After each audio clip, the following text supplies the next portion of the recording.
Founder and chairman reverend senior pastor Nadeem Israel को कि वो आए और खुदावंद की जिंदा रोटी हम सब के साथ शेयर करें। आप सबकी भरपूर तालियों में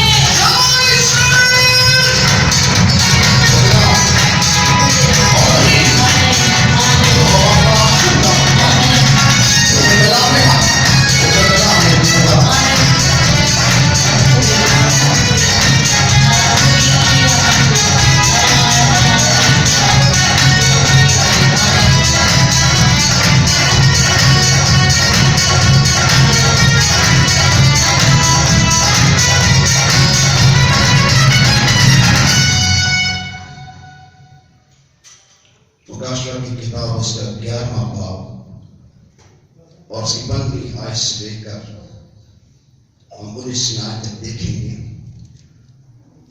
जब सातवें फरिश्ते ने मसीह का फूंका तो आसमान पर बड़ी आवाजें और मजमून की पैदा हुई कि दुनिया की बादशाही हमारे खुदावंद और उसके मसीह की होगी और वो अबद-आबाद बादशाही करेगा।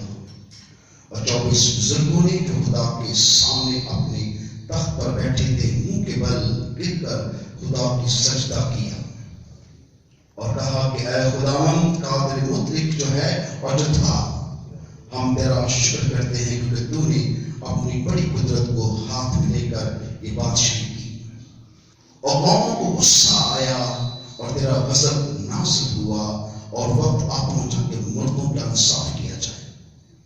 तेरे बंदों नबियों और मुकद्दसों और उन झूठे बड़ों को जो तेरे नाम से डरते हैं अजर दिया जाए और जमीन को तबाह करने वालों को तबाह किया जाए। और खुदा का जो मक़दस आसमान पर है खुल गया और उस मक़दस में उसके अहद का सदूक दिखाई दिया और बिजलियां आवाज़ें गरजे पैदा हुई और भूचाल आया और बड़े औले पड़े। खुदा का पाक नाम पढ़ा सुना जाना सब मेरे भाई से करते। आज खुदा के कलाम में सब लोग चाहते हैं कि आज कलाम के साथ जाए। आज के कलाम की जो बरकत है वो बादशाह की वुसअत के साथ आपको बादशाही में तब्दील करने की बरकत। कितने लोग चाहते हैं बरकत मेरे साथ जाए? मैं यीशु की बादशाह का हिस्सा हूँ और वो अब तक मेरा बादशाह है। कितने लोग चाहते हैं बरकत मुझे मिले? यीशु के खून में, यीशु नाम में।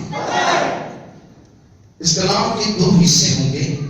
आज मैं पहला हिस्सा बयान करूंगा और 18 और 19वीं आयत को नए साल में सुनाया जाएगा और क्रिसमस के लिए 12वें बाब से उसकी पहली आयत से चंद आयत ली जाएगी। किस लोग चाहते हैं कि आने वाले साल के लिए, आने वाले दिनों के लिए कसरत की बरकत आपके साथ जाए? के लिए जोरदार हाथों से एक मुकद्दस तस्वीर आपके बैठे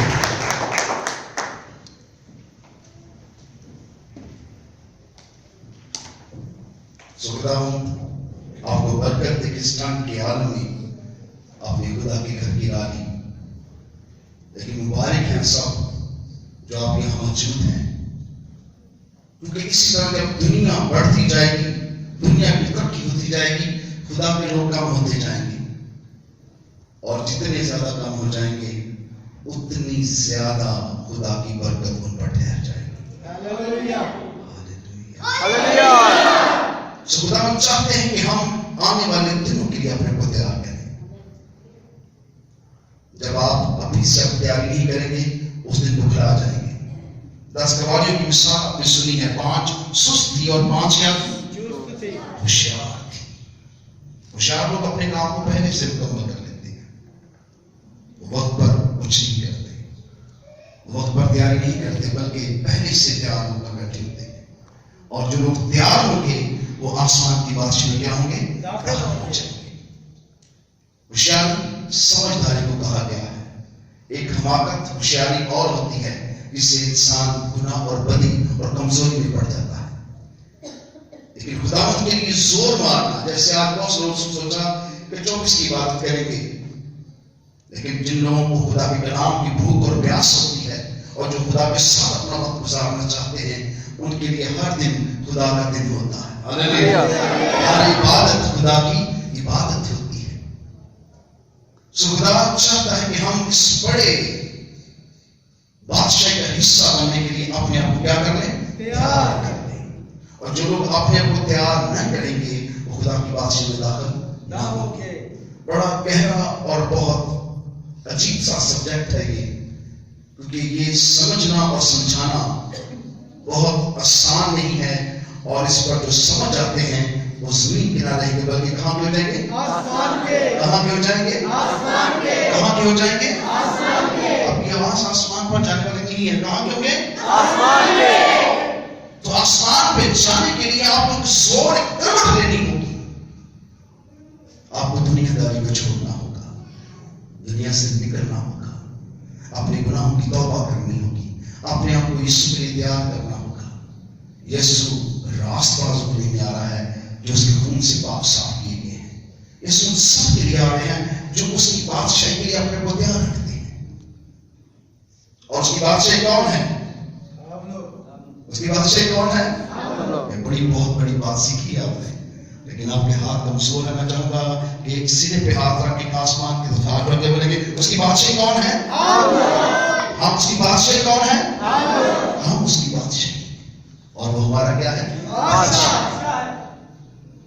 सारे लोग कहते हैं कि खुदा बादशाह है, पर जब खुदा कहता है मैं बादशाह हूं तो लोग उसको मानते नहीं है, क्योंकि जमीन के बादशाह नहीं चाहते कि कोई और बादशाह हो। ये लफ्ज बादशाह इतना बड़ा है कि कोई भी शख्स, कोई भी बादशाह नहीं चाहता कि उसकी जगह कोई दूसरा बादशाह है।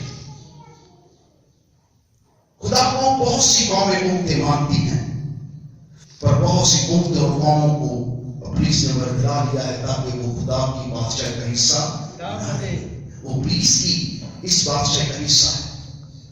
इब्लीस ने यीशु को क्या किया, ऊंचे में ले गया और पूरी दुनिया की एक ही लम्हे में सैर करवाई और कहा ये सब कुछ किसका है, ये सब कुछ किसका है, ये सब कुछ मेरा है। इब्लीस ने कहा ये सब कुछ मेरा है, ये बादशाह मेरा हुक्म मानते हैं। बेशक ये हजारों बादशाह हैं, इनकी तादाद बहुत ज्यादा है, लेकिन ये किसका हुक्म मानते हैं, ये मेरा हुक्म मानते हैं, ये कोई खुदा का हुक्म नहीं मानते। तो जमीन की सब चीजें मेरी हैं और अगर तू मिलकर मुझे सजदा करे सब कुछ मैं तुझे दूंगा। इसने क्या कहा, क्या कहा, लिखा है तो खुदावंद अपने खुदा के अलावा किसी को सजदा ना करो। यीशु से एक बशर की तरह बात कर रहे थे, क्योंकि यीशु नहीं चाह रहे थे कि वो उसी घड़ी इसको तबाह करे, क्योंकि उस बादशाही जिस बादशाह को जिक्र कर रहा था ये सब मेरी हैं, उन सब अगर वो इब्लीस की बादशाही थी तो सारी बादशाही, सारे बादशाह इब्लीस के थे, तो फिर क्या होना था, उन सब ने क्या होना था, बर्बाद होना था। क्योंकि इब्लीस सबको क्या करना चाहता है, बर्बाद करना चाहता है। वो बाकी अदन से ही इंसान का दुश्मन है। वो बहुत सा सोना, बहुत सी दौलत आपको दे सकता है ताकि आपको क्या कर दे, तबाह कर दे। पर खुदा अपनी हिकमत में, अपनी कमाल और जमाल में अजीब है। वो हैरत अंगेज खुदा है। वो अपने काम में अजीब मशीन का त्रिमुद्रिक बाप, अबदियत का बाप और सलामती का क्या है, शाह। ये भेद है, ये मुकाशवा है। खुदा आसमान पर है पर वो जमीन पर एक इंसान की सूरत में आया ताकि वो बताए कि ये मेरा बेटा है और खुदावंद का नूर उस पर था। और इतना बड़ा दावा इसने किया जो कोई मुझ पर ईमान लाएगा हलाक ना हो बल्कि हमेशा की जिंदगी पाएगा। हमेशा की क्या पाएगा, जिंदगी पाएगा। जब तक आपने जिंदगी का दाम की आवाज नहीं की, हमेशा की क्या पाएगा, जिंदगी पाएगा। हमेशा की क्या पाएगा, जिंदगी पाएगा। हमेशा की जिंदगी पाएगा। हमेशा की जिंदगी के लिए आपको खुदा की बादशाही की तरफ रुजू लाना है। जब आप खुदा की बादशाही की तरफ रुजू नहीं लाएंगे तो आप हमेशा की जिंदगी में जिंदगी को हासिल नहीं कर सकते। सो मुबारक है आप सब लोग कि आप खुदा के पाक बुलावे में बुलाए गए। यहाँ एक अहम